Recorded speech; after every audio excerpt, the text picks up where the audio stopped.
Hi friends, எல்லோரும் எப்படி இருக்கீங்க? இன்றைக்கி நம்ம கொள்ளுப்பொடி எப்படி செய்கிறதுன்னு பார்க்க போகிறோம். அதுக்கு ஒரு டம்ளர் கொள்ளு எடுத்து குக்கரில் போட்டு சுத்தமாக வாஷ் பண்ணி எடுத்துக்கோங்க. கொள்ளு வெயிட் லாஸ் பண்ணுறதுக்கு ரொம்பவே ஹெல்ப்ஃபுல்லாக இருக்கும்.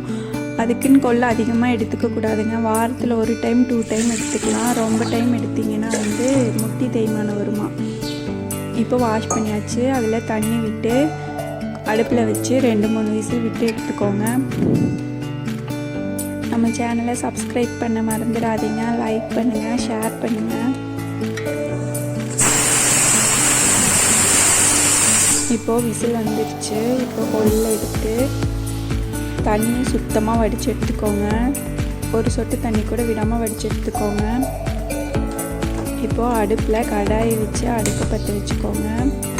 கடாய் ஹீட் ஆகட்டும். அதுக்குள்ளே என்னென்ன பொருள் வேணும்னு பார்ப்போம். அதுக்கு ஜீரகம், வெங்காயம், கருவேப்பிலை, மிளகாய் இவ்வளோதான் தேவையான பொருட்களுங்க. இப்போது கடாய் ஹீட் ஆகிடுச்சு. இப்போ ஆயில் விட்டுக்கோங்க. ஆயில் ஹீட் ஆகட்டும்.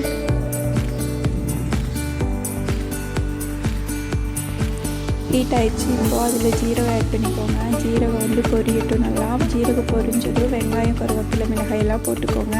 அது நல்லா வதக்கி விடுங்க. உப்பு தேவையானதை ஆட் பண்ணிக்கோங்க.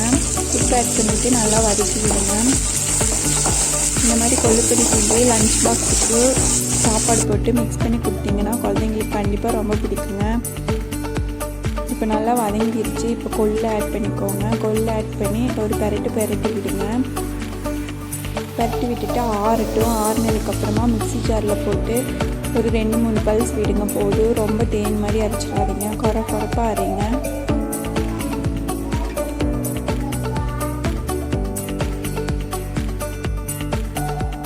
அரைச்சி எடுத்தாச்சுன்னா கொள்ளுப்பொடி ரெடி. இது கூட வெளிச்செண்ணையோ இல்லை நெய்யோ ஆட் பண்ணி சாப்பிட்டிங்கன்னா சூப்பராக இருக்கும். ட்ரை பண்ணி பாருங்கள்.